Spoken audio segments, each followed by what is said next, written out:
Completamente de acuerdo. Por eso vamos a invitar al doctor Henry Castillo, ¿te parece? Nos paramos y le damos la bienvenida porque nos acompaña hoy en nuestro programa. De acuerdo. Doctor. Hola, doctor. Bienvenido. Muy bueno. ¿Cómo está? Venga para Doctor, acá. ¿qué tal?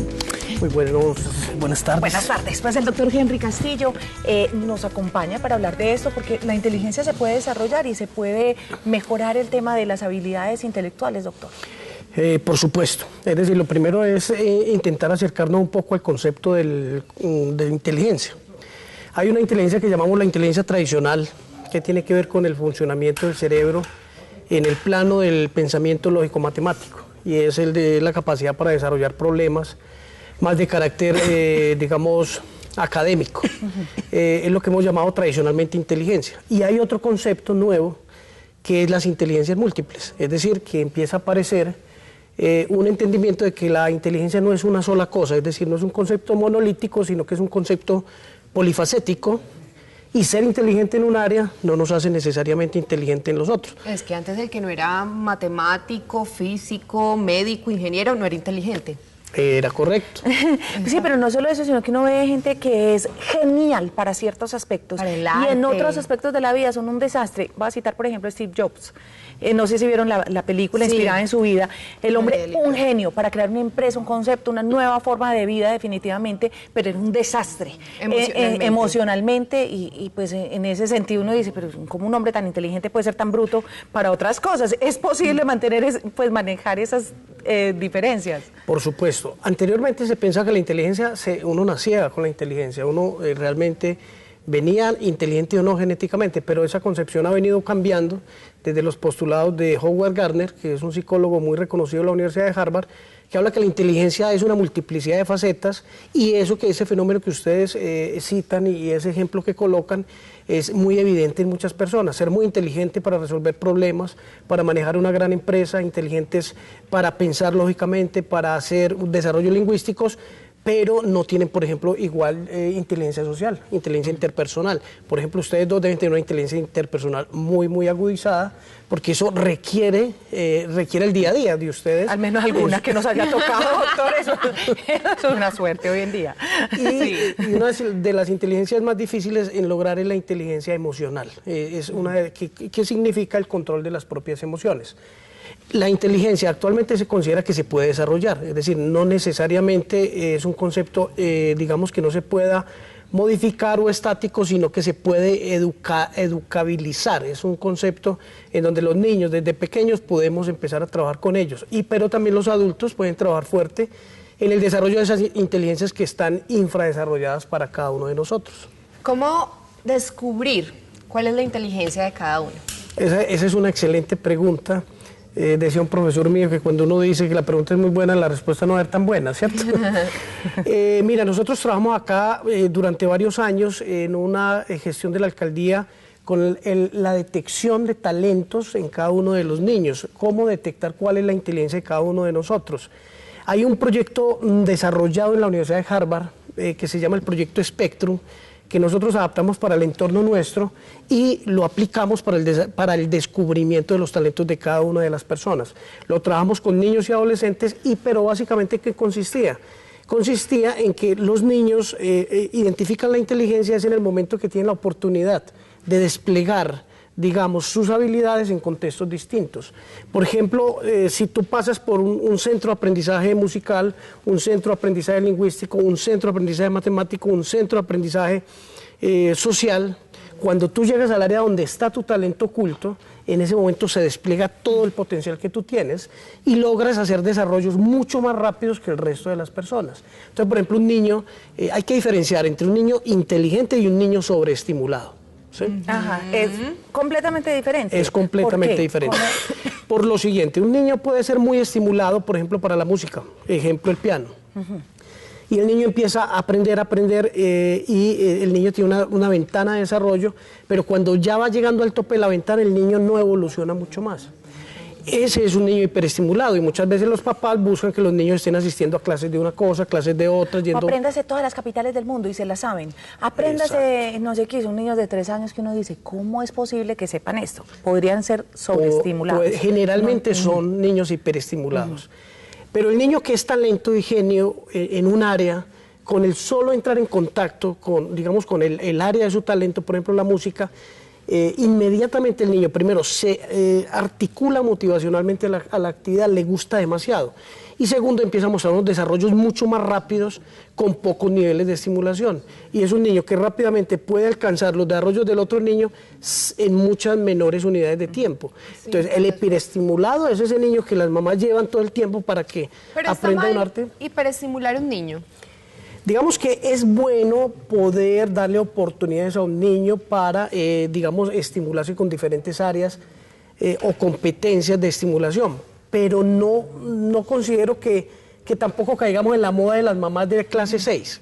Sí, que se convierten en conductoras y empiezan a llevar el niño el lunes a clase de canto, el martes a clase de baile, el miércoles a clase de otra cosa, porque los niños necesitan también espacios lúdicos, espacios de ocio, espacios de juego, espacios de interacción social. Y de ver televisión, de acostarse en la cama, de comer crispetas. Y yo le juro pues que yo sí afirmaría que mientras menos posibilidad haya de ocio, menos posibilidad hay de entrada de vicios o de malas, de malos aprendizajes. Exacto, o sea, yo prefiero que mi hija esté en una clase de algo a que esté viendo MTV, por ejemplo, por ¿cierto? Supuesto. 20.000 veces, o sea, creo Claro. que aprendería más. Claro, es bueno permitirle a los niños tener escenarios de aprendizaje de diferentes habilidades, pero tampoco caer en un tema muy obsesivo con respecto a eso. Y lo segundo es que hay que también aprender a respetar los ritmos de aprendizaje de los niños. No todos los niños van a tener, digamos, los mismos adherencias motivacionales por los temas, ni van a tener, digamos, el mismo nivel de disciplina por cada una de las áreas donde se están estimulando, pero cuando el niño encuentra un área donde él es talento, el niño inmediatamente se va a vincular a ella motivacionalmente, va a empezar a ser disciplinado en estimularse con ese tipo de información y va a mostrar desarrollos bastante grandes. Ya cuando uno es grande, permanentemente escucho que hacer sudokus, hacer crucigramas, resultan muy buenos ejercicios para estimular, digamos, la actividad cerebral, la memoria, la lucidez, etcétera. ¿Hay algún otro tipo de ejercicios y alguno que de pronto podríamos compartir que nos podría ayudar a todos a estimular un poco y hacer que esas neuronas que están dormidas como que se sacudan un poquito? Por supuesto que sí. Hay varias actividades tradicionales, los mismos juegos de mesa, son por definición juegos que también ayudan a la estimulación de la inteligencia. El ajedrez, ahorita hay un juego que me gusta mucho. Nunca en mi vida pude aprender a jugar ajedrez. No, peón a la reina. No. O sea, no he podido y ya no aprendí, ya el loro viejo no aprende a hablar. No, sí. Todavía lo puede hacer. Lo Más que pasa despacio, pero sí. ella lo puede hacer y uno puede hacer aprendizajes el resto de la vida. Ustedes tocan un tema muy interesante que se descubrió en el año 2006 y es que las personas que trabajan con el cerebro tienen procesos de pérdida de memoria mucho más tardíos en la edad. Es decir, que quien trabaja toda su vida con su cerebro se va a demorar mucho más tiempo para perder la memoria. Estamos hablando de la pérdida de la memoria normal o en algunos casos la pérdida de la memoria producto de enfermedades como la enfermedad de Alzheimer. En las personas que se estimularon intelectualmente, la llegada del Alzheimer se atrasa muchísimo. A ese concepto se le denomina reserva cognitiva, es decir, cuando una persona trabaja con el cerebro, él logra un nivel de protección para evitar que de forma rápida aparezcan enfermedades relacionadas con la memoria. Por eso se da que muchas personas que venían trabajando las jubilan y de un momento a otro empiezan a deteriorarse cognitivamente y a enfermarse a nivel de la salud física. Por eso hoy día es importante hacer programas para que las personas que cumplen cierta edad y se vayan a jubilar puedan seguir trabajando con su cerebro. Y es efectivo, es decir, hay muchos juegos, hablamos por ejemplo de estos que ya mencionamos, hay un juego que a mí me gusta mucho para los niños que trabaja la flexibilidad mental, que es el Rummikub, es un jueguito en donde uno hace ternas, cuartas, exacto, buenísimo. Y uno va intercambiando. Son juegos que facilitan eso. Hoy día también hay un arsenal de software desarrollado para la estimulación de la inteligencia. Con estos juegos se puede trabajar bastante en los sudokus, los crucigramas, el trabajo de juego de palabras, el trabajo de estos juegos de encontrar diferencias, ese tipo de juegos. Sí. A jugar eso. Todo ese tipo de juegos hay que rescatarlos, además de que favorece la interacción de la familia, la integración y la cohesión de la familia. Además, es importante que los niños se enfrenten a los problemas. Muchas veces dicen los buenos profesores que es mejor una buena pregunta o una buena respuesta. Es decir, hay que saber formularle preguntas a los niños, de tal manera que los niños se enfrenten y se vean retados intelectualmente a ese tipo de pensamiento.